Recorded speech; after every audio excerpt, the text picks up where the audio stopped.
കോൺഗ്രസ്സുകാരനിലേക്ക് സ്വാഗതം. ഇന്ന് ഈ ഒരു എപ്പിസോഡ് പറയുമ്പോൾ എൻ്റെ നാവിൽ ഒരു രുചി ഊറുന്നുണ്ട്. അതായത് ഒരു 6 മാസം മുമ്പ് എൻ്റെ ഒരു സുഹൃത്ത് ഒരു രാഷ്ട്രീയ വേദിയിലേക്ക് എന്നെ ക്ഷണിക്കുകയും ആ വേദിക്ക് പോകുന്നതിന് പോയിട്ട് ആ പരിപാടി കഴിഞ്ഞ് തിരിച്ചു വന്നപ്പോഴത്തേക്കും ഞാൻ പത്തിരിയും ഒരു ചിക്കൻ കറിയും കഴിച്ചിട്ട് ഞാൻ പറഞ്ഞു, എൻ്റെ ജീവിതത്തിൽ ഞാൻ കഴിച്ച ഏറ്റവും രുചിയുള്ള ചിക്കനും പത്തിരിയാണെന്ന് പറയുന്നു. ഇപ്പോഴും എൻ്റെ നാവിൽ അത് പറയുമ്പോൾ ആ രുചി ഓർമ്മ വന്നു.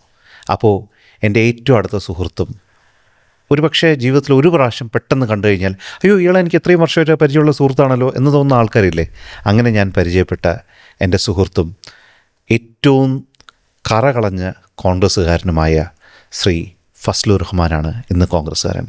Welcome Fazlu. Thank you so much Deep. ഫസ്ലുവിൻ്റെ ഞാൻ പറഞ്ഞതുപോലെ ഈ ഒരു ഇൻട്രൊഡക്ഷനും കോൺഗ്രസ്സുകാരൻ എന്നൊക്കെ പറയുന്നതിന് മുമ്പ് ഫസ്ലു എന്ന് പറയുന്ന ഓഥറിൻ്റെ ഒരു പുസ്തകം ഞാൻ വായിക്കുകയുണ്ടായി, വിനീത് ശ്രീനിവാസിനെ കുറിച്ച്, അല്ലേ, വിനീത വിസ്മയം. അതെ അതെ. ആ പുസ്തകത്തിൽ തന്നെ നിങ്ങൾ എഴുതിയ വാക്കുകൾ, അത് നിങ്ങൾ വിനീത് ശ്രീനിവാസിനെ കുറിച്ച് മാത്രം എഴുതിയതല്ല, നിങ്ങളുടെ ജീവിതത്തിലേക്ക് കടന്നു വരുന്ന എല്ലാ വ്യക്തികൾക്കും നിങ്ങളുടെ പ്രസൻസ് കൊണ്ടുവരുന്ന അനുഭവങ്ങൾ അതുതന്നെയാണ്. ഫസ്ലു അതാണോ ഫസ്ലു എല്ലാവരുടെ അടുത്തും? എനിക്ക് ആ പുസ്തകം എഴുതുമ്പോൾ എനിക്ക് ഒരു പേടിയുണ്ടായത്, കാരണം ഞാനത് എൻ്റെ ഒരു ആസ്പെക്ട്സ് ആണല്ലോ പറയുന്നത്, അപ്പോൾ എല്ലാവർക്കും അത് കണക്ട് ചെയ്യാൻ പറ്റുമെന്നുള്ളൊരു ഭയം എനിക്കുണ്ടായിരുന്നു. പക്ഷേ ആ പുസ്തകം ഇറങ്ങിക്കഴിഞ്ഞപ്പോൾ പലരും പറഞ്ഞു ഇത് ഒരു ഈസി റീഡിങ് ബുക്കായിരുന്നു, അത് നമ്മളിലുള്ള പല എക്സ്പീരിയൻസുകളും അതിൽ കാണാൻ പറ്റിയെന്നൊക്കെ. അപ്പോൾ എനിക്ക് വളരെ സന്തോഷമുണ്ട്. ദീപ് ഇപ്പോൾ ഇത് പറയുമ്പോഴും എനിക്ക് വളരെ സന്തോഷമുണ്ട്. അങ്ങനെയല്ല, ശരിക്കും ഫസ്ലുവിൻ്റെ അടുത്ത് ആര് ഫസ്ലുവിൻ്റെ കൂടെ കൂടിയിരുന്നാലും, അല്ലെങ്കിൽ ഒരു മാസം 3 മാസമോ കൂടെ നിന്നിരുന്നാലും ആ പുസ്തകത്തിൽ വിനീത് ശ്രീനിവാസനുണ്ടായ അതേ അനുഭവങ്ങളായിരിക്കും നമുക്കും ഉണ്ടാവുന്നത്. അതെങ്ങനെയാണ് എല്ലാ സൗഹൃദങ്ങളും ഒരേ തുലാസിൽ ഇങ്ങനെ തൂക്കാൻ പറ്റുന്നത്? എപ്പോഴും ഞാൻ ഒരാളായിട്ടുള്ള കോൺവെർസേഷൻ എൻ്റെ ചെയ്യുമ്പോൾ ഞാൻ കരുതുന്നത് അയാളെ നമ്മൾ വീണ്ടും കാണേണ്ടി വരുന്നുള്ള നിലയ്ക്കാണ്. അതിപ്പോൾ ചെറിയ സൗഹൃദമാണെങ്കിലും വലിയ സൗഹൃദമാണെങ്കിലും വീണ്ടും കാണേണ്ടി വരും. പിന്നെ ആ ഒരു ആംഗിൾ ചിന്തിച്ചിട്ട് പോവുകയാണെങ്കിൽ നമുക്കൊരിക്കലും പിണക്കിക്കൊണ്ട് ഒരാളെയും പിരിയാൻ പറ്റില്ല. അതാണ് എപ്പോഴും ചെയ്തു വരുന്നത്, അതെപ്പോഴും സംഭവിക്കാറുമുണ്ട്. നമ്മൾ വിചാരിക്കാത്ത ഘട്ടങ്ങളിലൊക്കെയാണ് പലരെയും കണ്ടുമുട്ടുകയും അവരുമായിട്ട് കൂടുതൽ അടുപ്പത്തോടുകൂടി പെരുമാറുകയും വർക്ക് ചെയ്യേണ്ടതൊക്കെ വരുന്നത്. എൻ്റെ കൂടെ MBAക്ക് പഠിച്ചപ്പോൾ എൻ്റെ കൂടെ ഉണ്ടായിരുന്ന ഒരാളുണ്ട്. അന്ന് ഒട്ടും ഞാൻ എക്സ്പെക്റ്റ് ചെയ്തിട്ടില്ല, പക്ഷേ ഒരു സൗഹൃദം വന്നൊരു ജാഫർ എന്ന് പറഞ്ഞ ആൾ, ഞാനിപ്പോൾ സ്റ്റാർട്ടപ്പ് അദ്ദേഹത്തിൻ്റെ കൂടെയാണ് ഞാൻ വർക്ക് ചെയ്യുന്നത്. അദ്ദേഹം ഫൗണ്ടറായിട്ടുള്ള കമ്പനിയിലാണ് ഞാനിപ്പോൾ ഒരു ലീഡിങ് റോളിൽ വർക്ക് ചെയ്യുന്നത്. ഞാൻ ഒരിക്കലും വിചാരിച്ചിട്ടില്ല, പക്ഷെ ആ സൗഹൃദം എനിക്ക് കണ്ടിന്യൂ ചെയ്ത് പോകുന്നുണ്ടായിരുന്നു. അങ്ങനെ ഒരുപാട് എക്സാമ്പിൾസ് ഉണ്ട്. സൗഹൃദങ്ങൾ പോലെയാണ് ജീവിതത്തിൻ്റെ ഭാഗമാവുന്ന എല്ലാ കാര്യങ്ങളും ഫസ്ലുവിന്. അങ്ങനെ ഒരു വിട്ടുപിരിയൽ വളരെ വേദനയോടുകൂടിയാണ് പലപ്പോഴും വിട്ടുപിരിയൽ ഫസ്ലു കടത്ത്. ഈ ഇടയ്ക്ക് കഴിഞ്ഞ 1 മാസത്തിനിടയിൽ അങ്ങനെ ഒരു വിട്ടുപിരിയൽ ഉണ്ടായില്ല ജീവിതത്തിൽ. വളരെയധികം ആസ്വദിച്ച് കൂടെ കൊണ്ടുവിടുന്ന ഒരു വാഹനം കയ്യിൽ നിന്ന് പോയില്ലേ.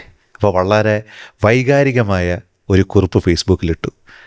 അവളെന്ന് എന്ത് പറഞ്ഞിട്ടാണ് ആ ഇത് വരുന്നത്. അത്രമാത്രം അടുപ്പം മനുഷ്യരോടുകൂടെ തന്നെ കൂടെ കൊണ്ടു കൊടുക്കുന്ന കാറിനോടും വീടിനോടും ഒക്കെ ഉണ്ടോ? ആ കാറ് ഞാൻ ആഗ്രഹിച്ച് മേടിച്ചൊരു കാറാണ്. കാരണം എൻ്റെ വീട്ടിൽ ഒരു ഇന്നോവ ക്രിസ്റ്റ കാറാണത്. അതെൻ്റെ ഒരു വീട്ടിൽ ഇന്നോവ ക്രിസ്റ്റയുടെ ഒരു ആവശ്യമുണ്ടെന്ന് തോന്നിയപ്പോൾ ഞാൻ മേടിച്ചതാണ്. കാരണം ആ സമയത്ത് എൻ്റെ അനിയന്മാരെല്ലാം ഞങ്ങൾ ഒരുമിച്ച് ഞാൻ തറവാട് കൊടുങ്ങല്ലൂരും എൻ്റെ മദറിൻ്റെ വീട് ട്രിവാൻഡ്രത്തുമാണ്. അപ്പോൾ നമ്മൾ ട്രിവാൻഡ്രത്തേക്ക് യാത്ര ചെയ്യുമ്പോൾ 1-2 പേര് ട്രെയിനിൽ വരും, ബാക്കി എല്ലാവരും കാറിൽ വരും.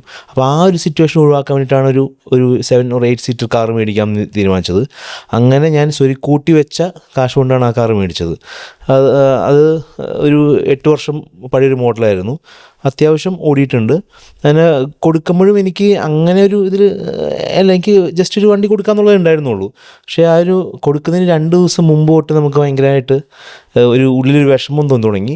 പിന്നെ ഞാൻ എൻ്റെ ഭാര്യ വീട്ടിൽ നിന്നതിനേക്കാൾ കൂടുതൽ ഞാൻ ആ കാറിൽ കിടന്നിട്ട് ഉറങ്ങിയിട്ടുണ്ട്. ഞാൻ എൻ്റെ വീട്ടിലെ കാര്യം എനിക്ക് പറയാൻ പറ്റില്ല, പക്ഷേ ഭാര്യ വീട്ടിൽ നിന്നതിനേക്കാൾ ഞാൻ അതിൽ ഉറങ്ങിയിട്ടുണ്ട്. കാരണം എനിക്ക് ആ വണ്ടിയിൽ കിടന്ന് ഉറങ്ങാൻ ഇഷ്ടമാണ്. ആ വണ്ടിയിൽ എപ്പോഴും 2 തലാണുകൾ ഉണ്ടാവും ഏറ്റവും പുറകിൽ. പിന്നെ ഈ വണ്ടി ഞാൻ വിൽക്കുന്നതിൻ്റെ തലേ ദിവസം ഞാൻ അതിൻ്റെ അകത്തുള്ള സാധനങ്ങൾ എടുത്ത് മാറ്റുമ്പോൾ എനിക്ക് 4 മണിക്കൂർ സമയമെടുത്തു.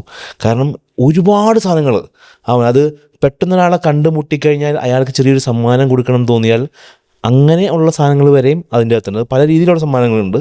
പിന്നെ എൻ്റെ ഒരു 3 ജോഡി വസ്ത്രങ്ങൾ എപ്പോഴും അതിൻ്റെ അകത്തുണ്ടാവും. പിന്നെ ബോട്ടിൽ ഓഫ് വാട്ടർ ബോട്ടിൽസ് അതുണ്ടാവും. ദെൻ ഈ കിടക്കാനും ഒക്കെ ഉള്ളൊരു സൗകര്യം എല്ലാം ഉണ്ടാവും. അപ്പോൾ ഞാൻ കാണാതെ പോകുന്ന വിചാരിച്ച പല കാര്യങ്ങളും എനിക്ക് ആ വണ്ടിയിൽ നിന്ന് കിട്ടുകയും ചെയ്തു. അപ്പോഴാണ് ഫീൽ അപ്പോൾ ഞാൻ പിന്നെ നെക്സ്റ്റ് ഡേ രാവിലെ എൻ്റെ മകളുടെ കൂടെ ഒരു ഡ്രൈവിന് പോയി തിരിച്ചു വന്നു. 2 ദിവസം ഭയങ്കര ശരിക്കും ആ ഫേസ്ബുക്ക് കുറിപ്പിലൊക്കെ നമ്മൾ കാണുന്നത് ശരിക്കും പറഞ്ഞു കഴിഞ്ഞാൽ നമ്മുടെ വീട്ടിൽ നിന്ന് അല്ലെങ്കിൽ നമ്മുടെ ഒരു ബന്ധു നമ്മളെ വിട്ടുപിരിഞ്ഞ് അങ്ങ് പോകുന്നത്, അല്ലെങ്കിൽ ഒരു സഹോദരി കല്യാണം കഴിഞ്ഞ് പോകുന്ന ഒരു വികാരത്തോടു കൂടിയാണ് ആ വണ്ടിയെ കണ്ടിരുന്നത്. ഇതേ വികാരം, ഇതേ അടുപ്പം കാക്കനാടുള്ള വീട്ടിനുമുണ്ട് അല്ലേ? തീർച്ചയായും. ആ വീടിനെക്കുറിച്ചും ഫസ്റ്റിൽ എപ്പോഴും ഇങ്ങനെ പറയുന്നത്, തിരിച്ച് 2 തൊടികളുടെ ഇടയിൽ കൂടെ പോകുന്ന ഫസ്ലുവിൻ്റെ തറവാട് വീട് പോകുമ്പോഴും ഇതേ സംഭവമുണ്ട്. അപ്പം എല്ലായിടത്തും ഫസ്ലു എന്ന് പറയുന്ന വ്യക്തിക്ക് മെറ്റീരിയൽ അല്ല സോൾഫുള്ളായിട്ടുള്ള കണക്ഷനാണ് എല്ലായിടത്തും ഉള്ളത്. ഞാൻ വിനീതിൻ്റെ കാര്യം പറയുമ്പോഴും തരൂരിൻ്റെ കാര്യം പറയുമ്പോഴും എല്ലാം ഫസ്ലിനെ എനിക്ക് എന്ന് പറയുന്നത് ഇതേ സോൾഫുള്ളായിട്ടുള്ള റിലേഷനാണോ കോൺഗ്രസ് പാർട്ടിയായിട്ട് ഉള്ളത്? 100%. കാരണം എൻ്റെ ഗ്രാൻഡ് ഫാദർ ഒരു കോൺഗ്രസ്സുകാരനായിരുന്നു. അദ്ദേഹം അവിടുത്തെ ഒരു കോൺഗ്രസ് ലീഡറായിരുന്നു. ഒരു ഇൻഡസ്ട്രിയലിസ്റ്റായി നിന്നിരുന്ന സമയത്താണ്, അതിൻ്റെ ഒരു പീക്ക് ലെവലിൽ നിന്ന സമയത്താണ് അദ്ദേഹം പൊളിറ്റിക്സിലോട്ട് വരുന്നത്. ഞാൻ പറയുമ്പോൾ ഒരുപാട് നഷ്ടങ്ങൾ ഗ്രാൻഡ് ഫാദർക്ക് ഉണ്ടായി, പൊളിറ്റിക്സിൽ വന്നതിൻ്റെ പേരിലുണ്ടായിട്ടുണ്ട്. ഒരു പക്ഷേ ഇന്ന് കേരളത്തിലെ ഏറ്റവും വലിയ വെളിച്ചെണ്ണ കമ്പനി എന്ന് പറയുന്നത്, അല്ലെങ്കിൽ അതിൻ്റെ ഒരു ബ്രാൻഡ് എന്ന് പറയുന്നത്, ഒരു പക്ഷേ ഗ്രാൻഡ് ഫാദർ പൊളിറ്റിക്സിൽ കോൺസെൻട്രേറ്റ് ചെയ്തില്ലായിരുന്നെങ്കിൽ അദ്ദേഹത്തിൻ്റേതാകും മാറുമായിരുന്നു. ഞാൻ ജസ്റ്റ് ഒരു എക്സാമ്പിൾ കോട്ട് ചെയ്യാം. അദ്ദേഹത്തിൻ്റെ മില്ല്, അദ്ദേഹം ഒരുപാട് നാൾ കൊണ്ട് കിടന്ന മില്ലാണ് അദ്ദേഹത്തിൻ്റെ സുഹൃത്ത് ലീസിനെടുക്കുകയും 10 വർഷം അത് നടത്തുകയും ചെയ്യുന്നത്. അതിനുശേഷമാണ് ആ സുഹൃത്ത് സ്വന്തമായിട്ട് ഒരു മില്ല് സ്റ്റാർട്ട് ചെയ്യുന്നത്, ഒരു ഫുൾ ഫ്ലെഡ്ജഡ് മില്ല് സ്റ്റാർട്ട് ചെയ്യുന്നത്. ഫ്രാൻസിസ് ഏട്ടനാണ് അദ്ദേഹത്തിൻ്റെ പേര്. ആ ഫ്രാൻസിസ് ഏട്ടൻ തുടങ്ങിയ ബ്രാൻഡാണ് KLF, KL ഫ്രാൻസിസ് എന്നുള്ളത്. അപ്പോൾ ഇദ്ദേഹത്തിൻ്റെ മില്ല് ലീസിനെടുത്തിട്ടാണ് അത് തുടങ്ങുന്നത്. അപ്പോൾ ഒരിക്കലും ചിലപ്പോൾ അത് ഞങ്ങളെ കൊണ്ട് പറ്റുന്നുള്ളതല്ല ഞാൻ പറയുന്നത്. പക്ഷേ ഗ്രാൻഡ് ഫാദർ പൊളിറ്റിക്സിൽ വന്നില്ലായിരുന്നെങ്കിൽ ഒരുപാട് ഒരു വലിയൊരു ഇൻഡസ്ട്രിയലിസ്റ്റായിട്ട് മാറിയാനേ. ഞങ്ങൾക്കൊരു ഐസ് പ്ലാന്റ് ഉണ്ടായിരുന്നു. ആ ഐസ് പ്ലാന്റിൻ്റെ പേര് പ്രിയദർശിനി എന്നായിരുന്നു. അത് ഇന്ദിരാ പ്രിയദർശിനി എന്നുള്ള പേരിൽ നിന്നാണത് ഊർജ്ജം ഉൾക്കൊണ്ടുകൊണ്ടാണ് ആ ഐസ് പ്ലാന്റിന് പേരിട്ടത്. അന്ന് എല്ലാവരും ചോദിച്ചു എന്തുകൊണ്ടാണ് ആ പ്രിയദർശിനി എന്നുള്ള പേര് കിട്ടുന്നുള്ളത്. അപ്പോൾ ഞാൻ ചെറുപ്പത്തിൽ കണ്ടുവരുന്നത് ആ കാര്യങ്ങളാണ്. പിന്നെ എൻ്റെ വീട്ടിൽ എപ്പോഴും അതിഥികളുണ്ടാവും. പാർട്ടി മീറ്റിങ്ങുകളെല്ലാം നടക്കുന്നത് ആ വീടിൻ്റെ കാർപ്പോർച്ചിരിയിലും കാര്യങ്ങളൊക്കെ ആയിരിക്കും. പിന്നെ വീട്ടിലും എപ്പോഴും ഗ്രാൻഡ് ഫാദറിൻ്റെ കൂടെ ആരെങ്കിലുമൊക്കെ ഉണ്ടാവും. അപ്പോൾ ഈ ഒരു ക്രൗഡ് കണ്ടിട്ടാണ് നമ്മൾ പണ്ടേ. അപ്പോൾ അന്നോട്ട് കോൺഗ്രസ് എന്നുള്ളതുണ്ട്. ഒരു കാര്യം എനിക്ക് പറയാം, ഞാൻ ഒരിക്കലും കോൺഗ്രസ് ഒരു തെറ്റ് ചെയ്താൽ ഞാൻ കോൺഗ്രസിനെ ന്യായീകരിക്കാൻ പോകാറില്ല. എനിക്കൊരു അമർഷം ഉണ്ടാകുന്ന ഘട്ടങ്ങൾ പലപ്പോഴും ഉണ്ടായിട്ടുണ്ട്. പക്ഷേ ഒരിക്കൽ പോലും ഞാൻ പാർട്ടിക്കെതിരെ ഇന്ന് വരെ സംസാരിച്ചിട്ടില്ല. അത് പറയുമ്പോൾ കോൺഗ്രസ് ഇപ്പോൾ റീസെൻ്റായി ചെയ്ത് ഒരു തെറ്റ് എടുത്തു പറയാൻ പറ്റുമോ? ഞാൻ പറയില്ല. ഉള്ളിലേ ഉണ്ടാവത്തുള്ളൂ. ഉണ്ട്, പോഡ്കാസ്റ്റിൽ ഞാൻ പറയില്ല. പക്ഷെ അത് തെറ്റുണ്ട്. പക്ഷേ അത് ഞാൻ ന്യായീകരിക്കില്ല, ആ തെറ്റിനെ ന്യായീകരിക്കില്ല. ഒരുപക്ഷെ അമർഷം ഞാൻ പ്രകടിപ്പിക്കില്ല. ഞാൻ നേതാക്കളോട് പറയുമായിരിക്കും. ഞാൻ അമർഷം അത് ഇന്ന നേതാക്കൾ. ഞാൻ ഇന്ന് രാവിലെ ഉണ്ടായിരുന്നൊരു ഇൻസിഡൻറ്റ് പറയാം. ഇന്ന് എൻ്റെ മദറിൻ്റെ വീട്ടിൽ ഞാൻ വന്ന സമയത്ത് അവിടെ നമ്മുടെ വിദ്യാഭ്യാസ മന്ത്രിയായിട്ടുള്ള ശിവൻകുട്ടി, അദ്ദേഹം പ്രചരണത്തിന് വേണ്ടി വന്ന് നിൽക്കുന്ന സമയത്തായിരുന്നു. അപ്പോൾ അവിടെ ഒരു പൊളിറ്റിക്കൽ, അതിൽ എല്ലാവരും സൗഹൃദത്തോട് പങ്കെടുക്കുന്നൊരു സ്ഥലമാണല്ലോ. അപ്പോൾ അത് കഴിഞ്ഞ് എല്ലാം വോട്ടിൻ്റെ കാര്യങ്ങളൊക്കെ പറഞ്ഞ് പോയപ്പോൾ ഞാൻ പറഞ്ഞു, സാറിനെ നേരിട്ട് കാണാൻ പറ്റിയത് കൊണ്ട് ഞാൻ പറയുകയാണ്, ഇവിടെ പലരും കഴിഞ്ഞ തവണയൊക്കെ ഒരു ഡിസിഷൻ എടുത്തിട്ടാണ് സാറിന് വോട്ട് കൂടിയത്. അതിൻ്റെ ശരി തെറ്റിനെ കുറിച്ച് ഞാൻ പറയുന്നില്ല. പക്ഷേ അവരോട് സാറ് കാണിച്ചൊരു വഞ്ചനയാണ് PMCയിൽ ഒപ്പിട്ടത് എന്ന് അദ്ദേഹത്തിന് ശിവൻകുട്ടി മിനിസ്റ്ററോട് ഞാൻ നേരിട്ട് പറഞ്ഞു. അതായത് ശ്രീ ശിവൻകുട്ടി മിനിസ്റ്ററിന്റെ അടുത്ത് മുഖത്ത് നോക്കി, പത്രമൊന്നും ഇല്ലാതെ പറയാൻ ഒരു അവസരം ഉണ്ടായി. ഇന്ന് പറഞ്ഞു. അപ്പോൾ കോൺഗ്രസ്സുകാരെന്ന രീതിയിൽ ആ ഒരു മൊമെന്റ് ഭയങ്കര വലിയ മൊമെന്റ് തന്നെയാണ്. അതെ. എന്നിട്ട് ഞാൻ പറയുകയും ചെയ്തു, സാറേ അത്രയും ആളുകൾ ഇവിടെ സാറിനെ വിശ്വസിച്ചിട്ടുണ്ട്. അവർ കോൺഗ്രസ്സുകാരായിട്ടുള്ള ആളുകൾ പോലും ഒരുപക്ഷെ വോട്ട് ചെയ്തിട്ടുണ്ടാവാം. അവരെ കൂടിയാണ് സാറ് പ്രശ്നത്തിലാക്കിയതെന്ന് പറഞ്ഞു. വഞ്ചന എന്നുള്ള വാക്ക് ഞാൻ മുഖത്ത് നോക്കി പറഞ്ഞില്ല, പക്ഷെ അത് ചെയ്യാൻ പാടില്ലായിരുന്നു പറഞ്ഞു. അപ്പോൾ അദ്ദേഹം പറഞ്ഞു, കുറച്ച് തെറ്റുകാരൻ്റെ പേരിലുണ്ടായതാണ്, ഇനി തെറ്റ് വരാതിരിക്കാൻ നോക്കാം. സാറിൻ്റെ ആ തെറ്റ് വരാൻ പാടില്ല. അത് വീണ്ടും റിപ്പീറ്റ് ചെയ്തിട്ടാണ് പോയത്. ദെൻ അത് ആ സിറ്റുവേഷൻ കാമായി പോയി. ഞാൻ നേരെ പറയാനൊരു അവസരം കിട്ടി. അതെനിക്ക് ഭയങ്കര ഒരു എന്താ പറയുക, ഒരു സാറ്റിസ്ഫൈങ് മൊമെന്റ് എന്ന് വേണമെങ്കിൽ പറയാം. അതൊരു വളരെ നല്ല സംഭവമാണ്. കാരണം വെച്ചാൽ എത്രയോ മുദ്രാവാക്യങ്ങൾക്ക് ഇക്വലൻ്റ് ആണ് ഇങ്ങനെ നേരിട്ടൊരു കാര്യം, നമ്മുടെ ഒരു എന്താ പറയുക കാര്യം പറഞ്ഞ് പറയേണ്ട സ്ഥലങ്ങളിൽ പറയേണ്ട സമയത്ത് പറയുക എന്ന് പറയുന്ന ഒരു വലിയൊരു സാറ്റിസ്ഫൈങ് സംഭവമാണ് അല്ലേ. പക്ഷേ ഇത്രയും ഫയറുള്ള ഫസ്ലു വളരെ എന്താ പറയുക കുഞ്ഞുങ്ങളുടെ മനസ്സാണെന്ന് പലപ്പോഴും നമ്മളെ തോന്നിപ്പിച്ചതാണോ അത് കുഞ്ഞുങ്ങളുടെ മനസ്സാണോ? മനുഷ്യനാണ്, അതിൻ്റെ അപ്പുറത്തേക്കില്ല. അതെല്ലാവരും മനുഷ്യനാണ്, എല്ലാവരും മനുഷ്യന്മാരാണ്. ഏതൊരാളെടുത്ത് പോയി കഴിഞ്ഞാലും ഇപ്പോൾ ഞാൻ കഴിഞ്ഞ ദിവസം മുല്ലപ്പള്ളി സാറിനെ കണ്ടു വടകരയിൽ വെച്ചിട്ട്. അപ്പോൾ അദ്ദേഹത്തെ കണ്ടപ്പോൾ എനിക്ക് ആദ്യം ഓർമ്മ വന്നത് അദ്ദേഹം കരഞ്ഞിട്ടുള്ള അദ്ദേഹത്തെ കണ്ട ഉടനെ എനിക്ക് ഓർമ്മ വന്നത് കൃപേഷിൻ്റെയും ശരത്ലാലിൻ്റെയും ഇൻസിഡൻറ്റ് വന്നപ്പോൾ ആ വീട്ടിൽ പോയിട്ട് എനിക്കതാണ് ഓർമ്മ വന്നത്. അതിൻ്റെ അർത്ഥം അദ്ദേഹം എപ്പോഴും ആ ഒരു ഇമോഷൻ ലെവലിൽ നിൽക്കുന്ന ഒരാളെന്നുള്ളതല്ലല്ലോ. പക്ഷേ അതെല്ലാ മനുഷ്യന്മാരിലും ഉണ്ടാകുന്നൊരു ഇമോഷൻ അത് എനിക്കും ഉണ്ട് എന്നുള്ളതാണ്. ജീവിതത്തിൽ സോഷ്യൽ മീഡിയ വളരെയധികം ഉപയോഗിച്ചിട്ടുള്ളത്, അല്ലെങ്കിൽ സോഷ്യൽ മീഡിയയെ ഞാൻ ഈ പറഞ്ഞ ഒരു പക്ഷേ സോൾഫുള്ളായിട്ട് കൂടെ ഒരു കമ്പാനിയനായിട്ട് കൊണ്ടു കിടക്കുന്ന ആളാണ് ഫസ്ലു. അതെ അതെ. ഈ സോഷ്യൽ മീഡിയ എന്ന് പറയുന്ന പുതിയ കാല മീഡിയം അല്ലേ, മാധ്യമം എത്രമാത്രം ഭയങ്കര സ്ട്രോങ് ആയിട്ടാണ് പാർട്ടികളെയും ഐഡിയോളജീസിനെയും സപ്പോർട്ട് ചെയ്തെന്ന് അതിന് ഒരു കോൺഗ്രസ്സുകാർ ഇപ്പം നമ്മൾ ഈ പോഡ്കാസ്റ്റ് തന്നെ ഇതിനൊരു റീസൺ ഉണ്ട് അല്ലേ.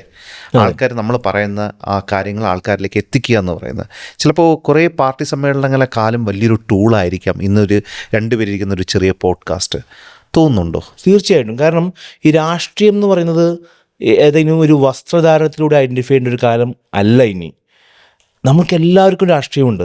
നമ്മൾ ഫേസ്ബുക്കിൽ ഒരു കാര്യം ഷെയർ ചെയ്യുകയാണെങ്കിൽ, നമ്മളെ അഭിപ്രായം കമൻറ്റ് ചെയ്യുകയാണെങ്കിൽ അത് രാഷ്ട്രീയമാണ്. നമ്മൾ വാട്സപ്പിൽ ഒരു സ്റ്റോറി ഇടുകയാണെങ്കിൽ അത് രാഷ്ട്രീയമാണ്.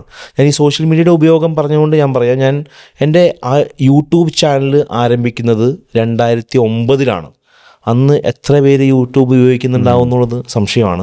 ഇൻഫാക്ട് വിനീത് ശ്രീനിവാസിന്റെ വെബ്സൈറ്റ് ആദ്യം ലോഞ്ച് ചെയ്തതും അങ്ങനെയാണ്. ഞാനൊരു എന്താ പറയുക IT കണക്ട് ഫസ്റ്റ് വരുന്നത്. അത് ഈ ഗ്രാൻഡ് ഫാദർ നമുക്ക് തന്നിട്ടുള്ള കുറച്ച് സ്വാതന്ത്ര്യമുണ്ട്, ഇൻ്റർനെറ്റ് യൂസ് ചെയ്യാനുള്ള സ്വാതന്ത്ര്യം. അപ്പോൾ അദ്ദേഹത്തിന് വേണ്ടിയിട്ടാണ് ഞാൻ ഇൻ്റർനെറ്റ് യൂസ് ചെയ്ത് തുടങ്ങുന്നത്. കുറേ കണ്ടൻറ്റ് എടുക്കാനും കാര്യങ്ങൾക്കും ഒക്കെ വേണ്ടിയിട്ടാണ് ഇൻ്റർനെറ്റ് യൂസ് ചെയ്യുന്നത്. അപ്പോൾ അങ്ങനെ നോക്കിയപ്പോഴാണ് നമ്മളിങ്ങനെ ഒരു HTML ഓൺലൈനായിട്ട് പഠിക്കുകയും അതിനാണ് ആ വെബ്സൈറ്റ് തുടങ്ങുന്നത്. ദെൻ ആ ഒരു സമയത്താണ് നമ്മൾ യൂട്യൂബ് ചാനൽ തുടങ്ങുന്നത്. നമ്മുടെ പലവട്ടം കാത്തു നിന്ന് ഞാൻ എന്നുള്ളൊരു പാട്ടില്ലേ, അത് ആദ്യമായിട്ട് പുറം ലോകത്ത് ഒരു ചാനലിലൂടെ അല്ലാതെ പോകുന്നത് എൻ്റെ യൂട്യൂബ് ചാനലാണ്.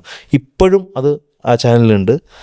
അന്ന് ആദ്യമായിട്ട് പുറത്തുള്ള ആളുകൾക്ക് ലിങ്ക് അയച്ചു കൊടുക്കുന്നത് ഈ ഒരു യൂട്യൂബിൻ്റെ ലിങ്ക്. അത് ശരിക്കും പറഞ്ഞാൽ അതായിരുന്നു ഫസ്റ്റ് യൂട്യൂബ് വഴി ഹിറ്റായ പാട്ടെന്ന് പറയുന്നത്. ഓൺലൈനിൽ അതിനൊരു റീസൺ കൂടിയായ ഒരു ആളാണ് നമ്മുടെ. റീസൺ എന്നുള്ളതല്ല, അന്ന് ഡയലപ്പ് കണക്ഷൻ ആയിരുന്നു. അപ്ലോഡ് ചെയ്യാൻ 4-5 മണിക്കൂർ എടുക്കും. അപ്പോൾ ഇവർക്ക് തിരക്കൊക്കെ ആയതുകൊണ്ട് അവർക്ക് ചെയ്യാൻ പറ്റിയിരുന്നില്ല. അപ്പോൾ ഞാൻ ആ ഒരു ഉദ്യമം ഏറ്റെടുത്തു. ഒരു പേജ് തുടങ്ങി, ഞാനത് അപ്ലോഡ് ചെയ്തു. അങ്ങനെയാണ് തുടങ്ങുന്നത്. ഫ്യൂച്ചറിസ്റ്റിക് ആണോ വിഷണറി ആണോ? ഫ്യൂച്ചറിൽ നല്ല കാര്യങ്ങൾ സംഭവിക്കണം, അതിനുവേണ്ടി എന്തെങ്കിലും ഇന്ന് ചെയ്താൽ മാത്രമേ അത് സംഭവിക്കുന്നു. ഞാൻ പെട്ടെന്ന് തന്നെ നടക്കുന്നുള്ള ഒരു വിശ്വാസമൊന്നുമില്ല. നമ്മൾ ഫ്യൂച്ചറും കൂടെ കണ്ടിട്ട്, ഞാൻ നേരത്തെ പറഞ്ഞു, ഒരാളെ ഞാൻ പരിചയപ്പെട്ട് കഴിഞ്ഞാൽ അയാളെ വീണ്ടും കാണും എന്ന് കരുതിക്കൊണ്ടാണ് ഞാൻ ആ കോൺവെർസേഷൻ എൻഡ് ചെയ്യുക. അപ്പോൾ ഫ്യൂച്ചർ ഉണ്ട് എന്ന് ചിന്തിച്ചുകൊണ്ട് തന്നെയാണ് നമ്മളെപ്പോഴും ഒരു സംസാരം അവസാനിപ്പിക്കുന്നതും തുടങ്ങുന്നതും. പക്ഷേ ഇങ്ങനെയൊക്കെ നമ്മൾ ഇതിലെല്ലാം കൂടെ പോകുമ്പോഴും ഞാൻ വീണ്ടും എല്ലാവരും ചോദിക്കുന്നതാണ്, പൊളിറ്റിക്കൽ ആസ്പിറേഷൻ എന്താണ്? ഇലക്ട്രൽ പൊളിറ്റിക്സിനോട് താല്പര്യമില്ല. അതിനപ്പുറത്തേക്ക് ഒരുപാട് കാര്യങ്ങൾ ചെയ്യാൻ പറ്റും. ആ സ്പേസ് ഇപ്പോഴും പല സ്ഥലത്തും വാക്വമായിട്ട് കിടക്കുന്നുണ്ടെന്ന് ഞാൻ വിശ്വസിക്കുന്നുണ്ട്. നമുക്ക് ഒരുപാട് റോളുണ്ട്. എനിക്ക് തരൂർ സാറ് ഒരു വേദിയിൽ പറഞ്ഞത് എനിക്ക് ഭയങ്കര ഒരു അഭിമാനത്തോടുകൂടി കാണും. ഞാനൊരു ബുക്കിൽ, രണ്ടാമത്തെ ബുക്കിൽ ഞാനത് എഴുതിയിട്ടുമുണ്ട്. അഭിമാനത്തോട് കൂടി കാണുന്നൊരു കാര്യമാണ്. കോട്ടയത്ത് വെച്ചിട്ട് ട്രാവൻകൂർ മാനേജ്മെൻറ്റ് അസോസിയേഷൻ്റെ ഒരു പൊളിറ്റിക്സ് ആൻഡ് പ്രൊഫഷണൽസ് എന്നുള്ളൊരു ടോപ്പിക്കായിട്ട് സംസാരിക്കുമ്പോൾ അദ്ദേഹം പറഞ്ഞത്, ഒരുപാട് രീതിയിൽ നമുക്ക് പൊളിറ്റിക്സ് കാണിക്കാൻ പറ്റും, പലർക്കും അതറിയില്ല. നിങ്ങൾ ചിന്തിക്കുന്നത് ഇന്നൊരു പ്രൊഫഷനിൽ വന്നു കഴിഞ്ഞാൽ അത് പൊളിറ്റിക്സിനെ ഒരു ബാധ്യതയായിട്ട് മാറുന്നുള്ളതാണ്. പക്ഷെ അതങ്ങനെയല്ല. എന്നിട്ട് അദ്ദേഹം എൻ്റെ പേരെടുത്തിട്ട് പറഞ്ഞു, ഫസ്ലുവിൻ്റെ പൊളിറ്റിക്സ് എക്സ്പ്രസ് ചെയ്യുന്നത് ചാനൽ ചർച്ചകളിലൂടെയാണ്. അപ്പോൾ but he is not a mainstream politician. അപ്പോൾ നമുക്ക് ഓരോരുത്തർക്കും ഓരോ സ്പേസ് ഉണ്ട്. ഞാൻ നേരത്തെ പറഞ്ഞ പോലെ നമ്മൾ സോഷ്യൽ മീഡിയയിൽ ഒരു കമൻറ്റ് ഇട്ടാൽ അതിലും ഒരു പൊളിറ്റിക്കൽ സ്പേസ് ഉണ്ട്. ഇപ്പോൾ ഞാൻ ഏറ്റവും കൂടുതൽ ചെയ്യുന്നൊരു കാര്യം വാട്സപ്പ് സ്റ്റാറ്റസിൽ ഇടുക എന്നുള്ളതാണ്. വാട്സപ്പ് സ്റ്റാറ്റസ് നമ്മൾ വിചാരിക്കുന്നത് വളരെ അതിലിപ്പോൾ എന്തെങ്കിലും കാര്യമുണ്ടോ എന്നുള്ളതാണ്.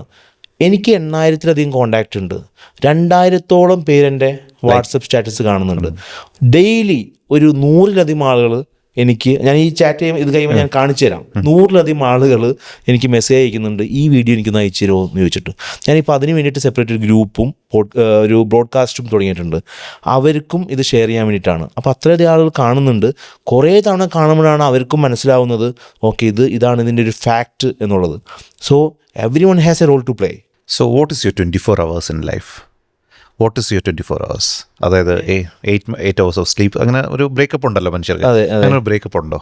ഞാൻ കൃത്യമായിട്ടൊരു ബ്രേക്ക്, കാരണം ഞാൻ ചോദിക്കാൻ കാര്യം ഇതിൽ എത്ര മണിക്കൂർ രാഷ്ട്രീയത്തിന് വേണ്ടി സ്പെൻഡ് ചെയ്യുന്നു എന്നുള്ളത് അറിയാൻ വേണ്ടി. രാഷ്ട്രീയം എപ്പോഴും ഉണ്ട്. സോ 24 hours രാഷ്ട്രീയമാണ്. ഉറക്കത്തിലാണെങ്കിലും ഞാൻ കഴിഞ്ഞ ദിവസം കണ്ട സ്വപ്നത്തിൽ രാഷ്ട്രീയക്കാരുണ്ടായിരുന്നു, സ്വപ്നത്തിലും ഉണ്ട്. 24/7 പൊളിറ്റീഷ്യനാണ്. അപ്പം പൊളിറ്റീഷ്യൻ എന്നുള്ളത് ഒരു വേറെ ആംഗിളിൽ പറയാം. ഇപ്പോൾ നമ്മൾ ടിപ്പിക്കലി കാണുന്ന ഒരു രീതിക്കല്ല, അല്ലാണ്ട് ഞാനൊരു പൊളിറ്റീഷ്യൻ തന്നെയാണ്. പക്ഷേ ആ പൊളിറ്റിക്സിന് ഞാൻ ഒരിക്കലും എൻ്റെ 2 കാര്യങ്ങളെ ഞാൻ എൻ്റെ വർക്കിൽ നിന്ന് മാറ്റി നിർത്താറുണ്ട്, അല്ലെങ്കിൽ എൻ്റെ ഒരു റൂട്ടൈനിൽ ഞാൻ മാറ്റി നിർത്താറുണ്ട്. ഒന്ന് പൊളിറ്റിക്സ് ഇൻ ഓഫീസ്, ദെൻ മതം. ഈ 2 കാര്യങ്ങളെ ഞാൻ എൻ്റെ ഓഫീസിൽ എൻ്റർടൈൻ ചെയ്യാറില്ല. ഞാൻ ഇത്രയും ഒരു പൊളിറ്റിക്കൽ കണക്ട് ഉണ്ടായിരുന്നപ്പോൾ പോലും ഞാൻ എൻ്റെ ഓഫീസിന് ഒരിക്കലും ഒരു പൊളിറ്റിക്സിന് വേണ്ടി യൂസ് ചെയ്യാറില്ല. അതുപോലെ തന്നെ മതം, അത് ഓഫീസിൽ നിന്നല്ല അതിൻ്റെ പുറത്തും മതത്തെ ഞാൻ എൻ്റർടൈൻ ചെയ്യില്ല. അത് ഓരോരുത്തരുടെയും വിശ്വാസമാണ്. അത് ഓഫീസിൽ നിന്നല്ല ഏതൊരു രീതിയിലാണെങ്കിലും ആരെങ്കിലും ഒരു മതത്തിനെ പിൻ പോയിൻ്റ് ചെയ്ത് സംസാരിക്കുകയാണെങ്കിൽ അയാളിൽ നിന്ന് നമ്മൾ അകന്ന് നിൽക്കണം എന്ന് കരുതുന്ന ഒരാളാണ്.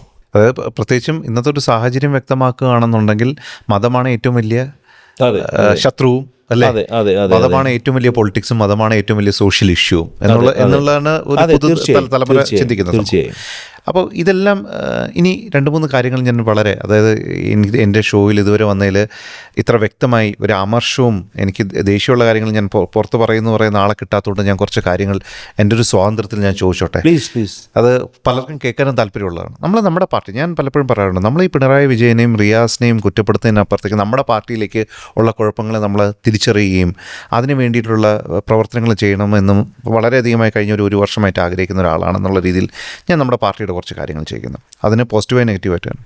പാർട്ടി കഴിഞ്ഞ പ്രാവശ്യം എടുത്ത തീരുമാനം, അതായത് സീറ്റ് ചർച്ചയിൽ ഒരു 3-4 ദിവസത്തെ ഒരു ഭയങ്കര ഒരു കൺഫ്യൂഷൻ ഉണ്ടായിരുന്നു. ഇത് കേരള രാഷ്ട്രീയത്തിൽ മുഴുവനായിട്ട് എന്തിനാ ഈ കൺഫ്യൂഷൻ, ഇവർ തമ്മിൽ തുടങ്ങിയെന്ന് പറയുന്നു.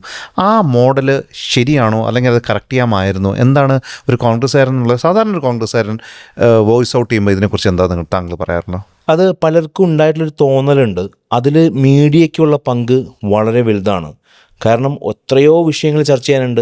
അവർ ഇതിനൊരു അജണ്ട പോലെ കണ്ടിട്ടാണ് അതിന് ഭയങ്കര എക്സാഗ്രേറ്റ് കാണിക്കുകയും ചെയ്തിട്ടുള്ളത്. അത് നമുക്കറിയാം. അപ്പോൾ പ്രതിപക്ഷ നേതാവിനോട് തന്നെ 24 മണിക്കൂർ കൊണ്ട് എന്തുകൊണ്ട് സ്ഥാനാർത്ഥി പട്ടിക വന്നില്ല എന്ന് ചോദിക്കുമ്പോൾ അദ്ദേഹം പറയുന്ന ഒരു റീസൺസ് ഉണ്ട്. നിങ്ങളെല്ലാം ഞങ്ങളെ കാണുന്നുണ്ട്. ഡൽഹിയിൽ 2-3 മണിക്കൂർ മാത്രമാണ് നമുക്ക് ചർച്ചയ്ക്കുള്ള സമയം കിട്ടുന്നത്. അതിനിടയിൽ ആ കമ്മിറ്റി ചെയർമാൻ ഉണ്ടായിരുന്നില്ല. അതൊക്കെ ഒരു വാലിഡ് റീസൺസ് ആണ്. പക്ഷേ ഇത് പുറത്ത് എത്തിക്കുന്ന രീതി അത് വേറെയാണ്. അപ്പോൾ നമുക്ക് കുറച്ചും കൂടെയും അത് ഒരു നല്ല രീതിയിൽ മാനേജ് ചെയ്യാം എന്ന് തോന്നിയിരുന്നു. പക്ഷേ ഒരിക്കലും നേതാക്കളുടെ കുറ്റമായിട്ട് എനിക്കത് തോന്നിയിട്ടില്ല. കാരണം ഏതൊരു ഇലക്ഷനും നമുക്ക് ഒരാഴ്ചയൊക്കെയാണ് ഒരു സമയം, മിനിമം ടാറ്റ് എന്ന് പറയുന്നത് ഒരാഴ്ചയൊക്കെയാണ്. ഇത് അത്രയും വന്നിട്ടില്ല. അല്ല, എനക്കല്ല അപ്പുറത്തേക്ക് ഇതൊരു ജനാധിപത്യപരമായ ഒരു പ്രോസസ്സ് ആയതുകൊണ്ടല്ലേ ഈ സമയം കൂടുതലെടുത്തത്? തീർച്ചയായും. കാരണം പല രീതിയിലും ചർച്ചകൾ എല്ലാവരെയും കണക്കിലെടുത്തുകൊണ്ട് ഒരു നമ്മൾ പറയില്ലേ ഏകപക്ഷീയമായ ഒരു തീരുമാനമെടുക്കാതെ നമ്മൾ ഒരു 2 എക്സാമ്പിൾ ഞാൻ പറയാം. നമ്മൾ ആരെങ്കിലും വിചാരിച്ചിട്ടുണ്ടോ ഷംസീർ സ്ഥാനാർത്ഥി പട്ടികയിൽ ഉണ്ടാവില്ല എന്നുള്ളത്? എന്തെങ്കിലും അമർഷ അവർക്ക് പ്രകടിപ്പിക്കാനെങ്കിലും പറ്റുന്നുണ്ടോ? ശൈലജ ടീച്ചർ സീറ്റ് മാറിയത് ആർക്കെങ്കിലും എതിർത്ത് പറയാൻ പറ്റുന്നുണ്ടോ? പക്ഷെ അത് ഒരു പാർട്ടിയുടെ ഡിസിപ്ലിൻ അല്ലേ? ഡിസിപ്ലിൻ എന്നതിനപ്പുറത്തേക്ക് അതിൻ്റെ താഴെ തട്ടിൽ പുകയുന്ന അമർഷവും ഇപ്പോൾ കണ്ടു തുടങ്ങിയിട്ടുണ്ട്. ആ ഡിസിപ്ലിൻ എന്നുള്ളത് നമ്മളൊരു ഒരു മുഖപടം മാത്രമായിട്ട് നിൽക്കുകയാണ്. അതിൻ്റെ അപ്പുറത്തേക്ക് ഒരുപാട് അമർഷങ്ങളുണ്ട്. അവിടെ VD സതീശൻ സാർ പറഞ്ഞ പോലെ നമ്മൾ ഏതെങ്കിലും നല്ല കമ്മ്യൂണിസ്റ്റുകാരെ കണ്ടാൽ ചിരിച്ചോളണം എന്ന് പറഞ്ഞിട്ടുള്ളത്. കാരണം അവരിത്തവണ കോൺഗ്രസിൻ്റെ കൂടെ ആയിരിക്കും. കാരണം ഇനി കമ്മ്യൂണിസം നിലനിൽക്കണമെങ്കിൽ പോലും ഒരു മാറ്റം വരണം. ഇത് ഒരുപക്ഷെ കേരളത്തിൽ കോൺഗ്രസ്സിൽ നടക്കുന്ന ഒരു കാര്യമായിരിക്കില്ല. പക്ഷേ ഒരു ചേഞ്ച് കണ്ടിട്ടുണ്ട്. അത് എത്രത്തോളം ആളുകൾ പറയുന്നുണ്ടെന്നറിയില്ല. ഒരുപാട് സ്ഥാനാർത്ഥികൾ കോൺഗ്രസ്സിൽ ഇതുവരെയും കണ്ടിട്ടില്ലാത്ത രീതിയിൽ അവരുടെ അമർഷങ്ങൾ മാറ്റിവെച്ചിട്ടുണ്ട്. ഒരുപാട് കാൻഡിഡേറ്റ്സ്. അത് നമ്മുടെ ട്രിവാൻഡ്രത്ത് ഡോക്ടർ എസ് ലാലിൽ നിന്ന് തുടങ്ങി ഇപ്പോൾ അലോഷ്യസ് സേവിയർ ഉണ്ട്, ദെൻ BRM ഷഫീർ, എത്രയോ പേര്, അവരൊക്കെ ഹൈലി ഡിസർവിംഗ് ആയിട്ടുള്ള കാൻഡിഡേറ്റ്സ് ആണ്. അതെ ഡിസർവിംഗ് ആയിരുന്നു. പക്ഷേ പാർട്ടിക്കെതിരെ ഒന്നും അവർ പറഞ്ഞിട്ടില്ല. ഇപ്പോൾ ഏറ്റവും ഒടുവിൽ പറഞ്ഞിട്ടുള്ള ഇപ്പോൾ നമ്മുടെ എൽദോസ് കുന്നപ്പള്ളി അടക്കമുള്ള ആളുകൾ അവരെല്ലാവരും വളരെ, അതിനൊക്കെ മാധ്യമങ്ങൾ കൊടുത്ത നറേഷൻസ് ഉണ്ട്, അതിലാണ് പൊതുജനം വീണുപോയിട്ടുള്ളത്. അതിനപ്പുറത്തേക്ക് ഇങ്ങനൊരു തീരുമാനം വരുമ്പോൾ ഇത്രയും അമർഷമുണ്ടോ? ഇതിനെ ഹാൻഡിൽ ചെയ്യാൻ പറ്റുന്ന ഒരു ലീഡർഷിപ്പ് ഇപ്പോൾ കോൺഗ്രസ്, ഞാൻ പലപ്പോഴും കോൺഗ്രസ് ലീഡർഷിപ്പ് ഇല്ല എന്ന് പറയണേ, ഞാൻ എൻ്റെ കണ്ണിൽ കണ്ടിട്ടുള്ള അതിനൊരു സ്ട്രോങ് ലീഡർഷിപ്പ് ഉണ്ടെന്നുള്ള തെളിവാണ്. പിന്നെ ഇത് ഹാൻഡിൽ ചെയ്യാനും ഇത് പിൻവലിക്കാനും തിരിച്ച് പാർട്ടിയുടെ കൂടെ നിൽക്കാനുള്ള തീരുമാനം എടുക്കാനും ഒക്കെ ഒരു സ്ട്രോങ് ലീഡർഷിപ്പ് ഉണ്ടെന്നല്ലേ പറയുന്നത്. പിന്നെ കാരണം ഇപ്പോൾ കഴിഞ്ഞ ദിവസവും കണ്ടിട്ടുള്ളത് വിജയ് ഇന്ദുജൂഡിനെ ഒരു എന്താ പറയുക, വളരെ ഒരു കൊച്ചുകുട്ടിയെ പോലെ ചേർത്തിരുന്ന KC വേണുഗോപാലിനെയാണ് നമ്മൾ കണ്ടത്. എന്നിട്ട് ഒരു പ്രഖ്യാപനം കൂടി ഉണ്ട്, ഇവർക്ക് ആർക്കും വെറുതെ ഇരിക്കേണ്ട വരില്ല, അവർക്ക് റെസ്പോൺസിബിൾ ആയിട്ടുള്ള ഉത്തരവാദിത്തങ്ങൾ വരും. അത് പറയാനൊരു ലീഡർഷിപ്പ് ഉണ്ട്. ഇതേപോലെ മറ്റേ പാർട്ടിൽ ആരെങ്കിലും പറഞ്ഞു കേട്ടിട്ടുണ്ടോ? ആരെങ്കിലും അമർഷം പ്രകടിപ്പിക്കുകയെങ്കിലും ചെയ്തിട്ടുണ്ടോ? ഇല്ലല്ലോ. ആ ഒരു ജനാധിപത്യത്തിൻ്റെ സൗന്ദര്യമുണ്ട്, നല്ലൊരു ലീഡേഴ്സും ഉണ്ട്. പിന്നെ പൊതുവെ പറയുന്നൊരു കാര്യമാണ്, കോൺഗ്രസ് വന്നാൽ ആര് മുഖ്യമന്ത്രിയാവും, എല്ലാവരും മുഖ്യമന്ത്രി സ്ഥാനത്തിന് വേണ്ടി അടിയായിരിക്കുന്നു. ആരെങ്കിലും ഈ പറഞ്ഞ അടിയായിരിക്കുമെന്ന് പറയുന്ന നേതാക്കന്മാർ ആരെങ്കിലും ഒരാൾ മുഖ്യമന്ത്രി സ്ഥാനത്തിന് വേണ്ടി ക്ലെയിം ചെയ്തിട്ടുണ്ട് ഇതുവരെ? ഒരാളുടെ ഒരു പ്രസംഗം കാണിച്ചു തരാൻ പറ്റുമോ? ഒരാൾ, അതെല്ലാം അപ്പുറത്തുനിന്ന് ബാക്കിയുള്ളവർ സൃഷ്ടിച്ചെടുക്കുന്ന കാര്യമാണ്. അതിൽ ആ ഒരു കെണിയിൽ വീഴാൻ പാടില്ല എന്നുള്ളതേ ഉള്ളൂ. അപ്പോൾ ഒരു മെച്യൂർഡ് ലീഡർഷിപ്പ് നമുക്ക് ഉണ്ട്. നെക്സ്റ്റ് യുവനിര എന്ന് പറയുന്നത് വലിയൊരു നിരയാണുള്ളത്. നമുക്ക് എലക്ഷന് ഇത് ഇപ്പോൾ നിന്നിട്ടുള്ള നിരയുമുണ്ട്, ഇനി അടുത്ത ഇലക്ഷൻ നിർത്താൻ വേണ്ടിയിട്ടുള്ള നിരയും നമുക്കുണ്ട്. അല്ല, അതിന് ഒരു രസകരമായ ഒരു CPM ആയ എൻ്റെ ഒരു സുഹൃത്ത് എൻ്റെത് പറഞ്ഞത്, പ്രത്യേക ഒരു മണ്ഡലത്തിൽ ദീപു നമുക്ക് നിർത്താൻ സ്ഥാനാർത്ഥികളില്ലായിരുന്നു, അതുകൊണ്ടാണ് ഇന്ന സ്ഥാനാർത്ഥി നിർത്തേണ്ടി വന്നത്. അപ്പം ഞാൻ തിരിച്ചു പറഞ്ഞു, നമുക്ക് ഓരോ മണ്ഡലത്തിൽ 7-8 കോമ്പിറ്റൻ്റ് ആയ ഡിസർവിംഗ് ആയ കാൻഡിഡേറ്റ്സ് ഉണ്ടായിട്ട് പോലും നമുക്ക് ഇത്രയും സെലക്ഷൻ എടുക്കേണ്ടി വന്നു. അതിൻ്റെ അർത്ഥം നേരെ ഫസ്റ്റിൽ പറഞ്ഞതുപോലെ ഒരു നല്ലൊരു ഇൻസൈറ്റാണ്. കോൺഗ്രസിൽ ഇനി ആളുണ്ട്, ഇഷ്ടംപോലെ ആളുകളുണ്ട്, പ്രൂവൺ ആയിട്ടുള്ള ആൾക്കാരുണ്ട് അല്ലേ? ഇവിടെ 5 വർഷം വർക്ക് ചെയ്തിട്ട് സീറ്റ് എടുത്ത ആളുകളുണ്ട്. അവർ പോലും ഇപ്പോൾ പാർട്ടിയിൽ നിന്ന് ഒരു അവസരം ഉണ്ടാക്കി പുറത്തു പോയിട്ടില്ല. അല്ല, നമ്മളിപ്പോൾ ഞാൻ പറയുന്നത് നമ്മുടെ തിരുവനന്തപുരത്തെ കാര്യം പറയുകയാണെങ്കിൽ ഞാൻ എടുത്ത് പറയേണ്ട പേരുകളെന്ന് പറഞ്ഞാൽ JS Akhil, BRM Shafeer, SS Lal എന്ന് പറയുന്ന ഹെവി ഗൺസ് എല്ലാം തന്നെ ഇതൊന്നും ഒരു പ്രശ്നമല്ല. നമ്മൾ പാർട്ടിക്കാരനായിട്ട് നിൽക്കുന്നു എന്ന് പറഞ്ഞാൽ പാർട്ടിയുടെ ഒരു ഗുഡ് ഇതാണ് കാണിക്കുന്നത് അല്ലേ? അതിൻ്റെ അപ്പുറത്തേക്ക് ഞാൻ വേറെ കാര്യം കൂടിയും പറയാം. ഇലക്ട്രൽ പൊളിറ്റിക്സ് കഴിഞ്ഞു, ഇവർ MLA മാരായി അല്ലെങ്കിൽ മന്ത്രിമാരായി. നമുക്ക് സ്ട്രോങ് ആയിട്ട് പറയാം, അതോടൊപ്പം തന്നെ ഭരണം നിർവഹിക്കാൻ കപ്പാസിറ്റിയുള്ള ഒരു സെറ്റ് ഓഫ് ആളുകൾ, അതിൽ പ്രായമായവരും ചെറുപ്പക്കാരും പല രീതിയിലുള്ള പ്രൊഫഷണൽസും ഉണ്ട്, അവരും ഇപ്പോൾ സജ്ജമാണ്. ഡോക്ടർ SS ലാലിന് സീറ്റ് ലഭിച്ചില്ല, അദ്ദേഹത്തെ പക്ഷേ യൂസ് ചെയ്യാൻ പറ്റും. UDF അധികാരത്തിൽ വന്നാൽ യൂസ് ചെയ്യാൻ പറ്റും, ഒരുപാട് തരത്തിൽ യൂസ് ചെയ്യാൻ പറ്റും. ഇപ്പോൾ പ്രൊഫഷണൽ കോൺഗ്രസ്സിൽ ഞാൻ പറയുകയാണെങ്കിൽ രഞ്ജിത്ത് ബാലൻ, അദ്ദേഹത്തിന് ഒരു ഇലക്ട്രൽ പൊളിറ്റിക്സല്ല അദ്ദേഹത്തിന് കാണുന്നത്, പക്ഷേ അദ്ദേഹത്തിന് തിളങ്ങാൻ പറ്റുന്ന മേഖലകൾ ഒരുപാട്. അങ്ങനെ ഓരോ നേതാക്കന്മാർക്കും അവരുടെ ക്വാളിറ്റിക്ക് അനുസരിച്ച് ചെയ്യാനുള്ളൊരു സ്പേസ് ഉണ്ട്. അപ്പോൾ ഞാൻ പറയുന്നത് ഒരു വളരെ മികച്ചൊരു ഭരണമായിരിക്കും UDF വന്നാൽ ഉണ്ടാവാൻ പോകുന്നത്. അത് ഈ പറഞ്ഞ പരിചിതരായിട്ടുള്ള നേതാക്കന്മാർക്കൊപ്പം തന്നെ ഒരു സെറ്റ് ഓഫ് ആളുകളുടെയും ലെയർ നമുക്ക് റെഡിയാണ്. നമുക്കിനി അവർ തേടിപ്പോകേണ്ട കാര്യമില്ല, നമ്മളിൽ റെഡിയാണ് അവർ. നമ്മൾ പറയാത്ത കാര്യം, പ്രൊഫഷണൽ കോൺഗ്രസിൻ്റെ കേരളത്തിലെ IT വിഭാഗം ഹെഡാണ്, വെർട്ടിക്കലിൻ്റെ ഹെഡാണ്. അതെ, IT വിഭാഗത്തിൻ്റെ കുറേ പ്രവർത്തനങ്ങൾ നമ്മളിപ്പോൾ കണ്ടു, നമ്മൾ ഇതുവരെ ഇല്ലാത്ത രീതിയിൽ ആക്റ്റീവ് ആയിട്ടുണ്ട്. പക്ഷേ something big is also happening up. അതിനെക്കുറിച്ച് എന്തെങ്കിലും പറയാൻ പറ്റുമോ?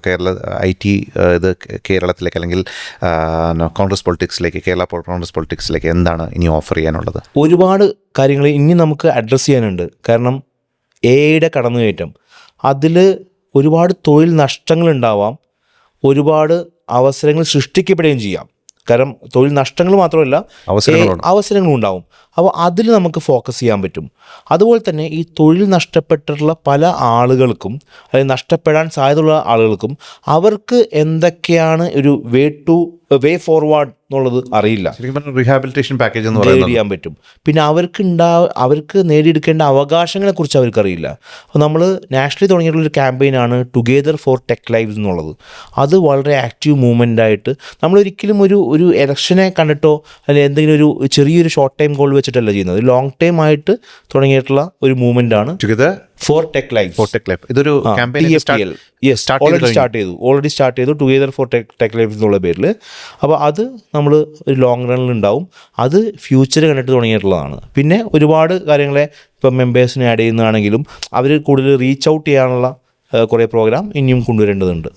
അപ്പോൾ ഇനി രണ്ടാമത്തെ കാര്യമുണ്ട്. ഞാൻ ഇമ്മീഡിയറ്റ്ലി കോൺഗ്രസ് പൊളിറ്റിക്സിന് വേണ്ടിയിട്ട് പ്രൊഫഷണൽ കോൺഗ്രസിൻ്റെ IT വിങ് തലവൻ എന്നുള്ള രീതിയിൽ താങ്കൾ എന്തെങ്കിലും പ്രോജക്ട്സ് ഇലക്ഷന് തുടർന്നു പ്ലാൻ ചെയ്യുന്നുണ്ടോ? അത് വ്യക്തമാവാൻ വേണ്ടിയിട്ടുള്ള എന്തെങ്കിലും പരിപാടികളോ? ഡാറ്റയുമായി ബന്ധപ്പെട്ട് ഒരുപാട് കാര്യങ്ങൾ നമുക്ക് ചെയ്യാൻ പറ്റും. കാരണം ആ ഡാറ്റ വെച്ചിട്ട് നമുക്ക് എലക്ഷൻ എഞ്ചിനീയറിംഗ് നടത്താൻ പറ്റും. അതിപ്പം നടക്കുന്നുണ്ട്, ബാക്ക്ഗ്രൗണ്ടിൽ നടക്കുന്നുണ്ട്. That will continue. ഇപ്പോൾ ഒരു വിസിബിളായി ഇപ്പോൾ എനിക്ക് ഓപ്പണായി പറയാൻ പറ്റുന്നൊരു കാര്യമാണെങ്കിൽ നമ്മുടെ തൊട്ട് മുമ്പ് നടന്ന ലോക്കൽ ബോഡി ഇലക്ഷൻസിൽ വോട്ടർ ലിസ്റ്റിലുണ്ടായിട്ടുള്ള ഒരുപാട് ക്രമക്കേടുകളുണ്ട്, ഒരുപാട് ഇരട്ട വോട്ടുകൾ വന്നിട്ടുള്ള കേസുകളുണ്ട്. നമ്മൾ അത് അനലൈസ് ചെയ്തു. അതിൽ ഏതൊക്കെ മണ്ഡലങ്ങളിലാണ് വോട്ട് കൂടുതൽ വന്നിട്ടുള്ളത് അല്ലെങ്കിൽ ഡ്യൂപ്ലിക്കേഷൻസ് വന്നിട്ടുള്ളതെന്ന് നമ്മൾ തിരിച്ചറിഞ്ഞു. അതിനെ നമ്മളൊരു ആപ്പ് തന്നെ ഡെവലപ്പ് ചെയ്തു, ഒരു സിസ്റ്റം അതിനെ കൊണ്ടുവന്നു. നമ്മളത് DCC പ്രസിഡൻറ്റിന് കാണിച്ചു കൊടുത്തു, എറണാകുളത്ത്. അദ്ദേഹം പറഞ്ഞ കാര്യമുണ്ട്, കുറച്ചും കൂടി ഒരു കസ്റ്റമൈസേഷൻ വേണം. കാരണം കഴിഞ്ഞ തവണ എലക്ഷന് നമ്മൾ ഒരു ചെറിയ മാർജിനിൽ തോറ്റിട്ടുള്ള ഒരു 6-7 സീറ്റുകളുണ്ട്. നമ്മൾ കേസിന് വരെ പോയിട്ട് ലക്ഷങ്ങൾ ചിലവാക്കിയിട്ടുണ്ട്. അപ്പോൾ അവിടെ പലയിടത്തും സംഭവിച്ചിട്ടുള്ളത് അപ്പുറത്ത് വൈപ്പിൻ ഭാഗത്തുനിന്നും മറ്റുമെല്ലാം വന്ന് അവിടെ വോട്ട് ചെയ്തിട്ട് നേരെ കോർപ്പറേഷനിൽ വന്ന് ചെയ്യുന്ന ഒരുപാട് കേസുകളുണ്ടായിട്ടുണ്ട്. അതാണ് നമ്മളൊന്ന് ട്രാക്ക് ചെയ്യാൻ പറ്റുമെന്ന് ചോദിച്ചു. ഞങ്ങൾ ചെയ്യാമെന്ന് പറഞ്ഞു. ആ കാര്യം നമ്മൾ ചെയ്തു. കോർപ്പറേഷൻ ലിമിറ്റിൽ മാത്രം 6500-ലധികം വോട്ടുകൾ ഇങ്ങനെ വന്നു. അത് അദ്ദേഹം ടേക്കപ്പ് ചെയ്തു. വെരി നെക്സ്റ്റ് മൊമെൻ്റ് ഒരു പത്രസമ്മേളനം വിളിച്ചു, കളക്ടർക്ക് പരാതി പോയി, അതിനെ ക്ലോസ് ചെയ്യാനുള്ള കാര്യങ്ങൾ ചെയ്തു. അത് നമ്മൾ എടുത്തിട്ടുള്ള ഒരു ഇനീഷ്യേറ്റീവിൻ്റെ റിസൾട്ടായിട്ടുള്ളതാണ്. UDF ഇപ്പോൾ കൊച്ചി കോർപ്പറേഷൻ ഭരിക്കുകയാണ്. നമ്മളൊരിക്കലും അത് ക്ലെയിം അല്ല, കാരണം അതൊരു വലിയ കളക്റ്റീവ് എഫേർട്ടാണ്. അതിൽ വളരെ ചെറിയൊരു കാര്യം ചെയ്തിട്ടുള്ളൂ. പക്ഷേ ആ ഒരു ചെറിയ കാര്യം നമുക്ക് ചെയ്യാൻ പറ്റിയെന്നുള്ളതാണ്. So everyone has a role to play എന്നുള്ളതാണ്. അത് സംഭവിച്ചു. അപ്പോൾ ഇനി ഞാൻ പറഞ്ഞല്ലോ, ഈ ഫ്യൂച്ചറിൽ IT-യുടെ അല്ലെങ്കിൽ ഇലക്ഷൻ എഞ്ചിനീയറിംഗ് അല്ലേ എന്ന് പറയുന്ന കാര്യങ്ങളുമായിട്ട് നമ്മൾ മുന്നോട്ട് പോകുന്നു. ഭരണം വരുന്നൊരവസ്ഥയിൽ ഒരു IT ഉപദേശകൻ എന്നുള്ള നിലയിൽ പാർട്ടിയോട് എന്തായിരിക്കും പറയാൻ ശ്രമിക്കുന്നത്? അല്ലെങ്കിൽ പാർട്ടിയിൽ ഇപ്പോൾ ഉള്ള സിസ്റ്റത്തിൽ നിന്നും നമുക്ക് എന്താണ് ബെറ്റർ ആസ് എ ലാസ്റ്റ്? ഒരു PR എന്നതിനപ്പുറത്തേക്ക്, ആ PR ശരിക്കും ഒരു നല്ല വാക്കാണ്, പക്ഷേ അതിനെ മലിനമാക്കിക്കൊണ്ടിരിക്കുകയാണ്. ഇപ്പോൾ കഴിഞ്ഞ ദിവസം തന്നെ പറഞ്ഞു, നമ്മൾ ആ CMൻ്റെ ഒരു ഇൻ്റർവ്യൂ, മോഹൻലാലുമായിട്ട് നടന്നൊരു ഇൻ്റർവ്യൂ, അതിനെ നമ്മളൊരു ലാലേട്ടൻ പേഴ്സ്പെക്റ്റീവിലാണ് കണ്ടിരുന്നത്. ഇന്നലെ അതിൻ്റെ കണക്കുകൾ പുറത്തു വന്നു. ഇതേപോലത്തെ ഒരു ഇൻ്റർവ്യൂ പഴയൊരു CMOയായിട്ട് നടത്തിയിട്ടുണ്ടായിരുന്നു. 10 പൈസ ചിലവുണ്ടായിരുന്നില്ല. അങ്ങനെയും നടത്താൻ പറ്റും. അപ്പോൾ അതിന് കുറേ കാര്യങ്ങൾ IT പെർസ്പെക്റ്റീവിൽ ചെയ്യാൻ പറ്റും. നമുക്ക് സോഷ്യൽ മീഡിയ യൂസേജ് ആണെങ്കിലും ഒരു നല്ല ടെസ്റ്റിമോണിയൽസ് വെച്ചിട്ട് നമുക്ക് കാര്യങ്ങൾ ചെയ്യാൻ പറ്റും. അത് ഉണ്ടാക്കുവാനുള്ള കരുത്തുള്ള ഒരു നേതൃത്വമാണ് ഇവിടെ ഉള്ളത്. എനിക്ക് ഉറപ്പാണ്. ഞാൻ സതീശൻ സാറുമായിട്ടൊക്കെ 1-2 ഇൻട്രാക്ഷൻസിൽ അദ്ദേഹം എങ്ങനെയാണ് കേരളത്തെ മുന്നോട്ട് കൊണ്ടുപോകാന്നുള്ളത് പറഞ്ഞിട്ടുണ്ട്.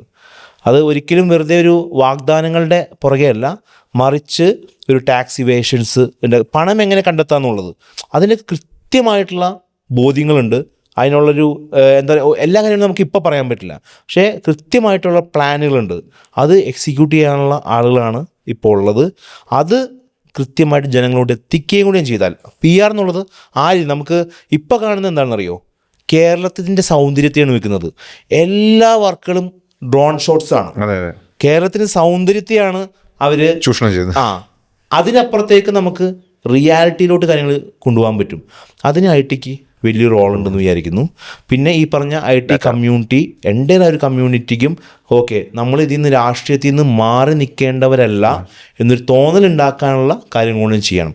രാഷ്ട്രീയം എന്ന് പറയുമ്പോൾ എഗെയിൻ നേരത്തെ ഞാൻ പറഞ്ഞ പോലെ ഒരു വസ്ത്രധാരണത്തിലൂടെ മാത്രം ഐഡൻറ്റിഫൈ ചെയ്യേണ്ട കാര്യമല്ല, മറിച്ച് ലോകം ഫാസ്റ്റ് പേസിൽ ഓടിക്കൊണ്ടിരിക്കുകയാണ്.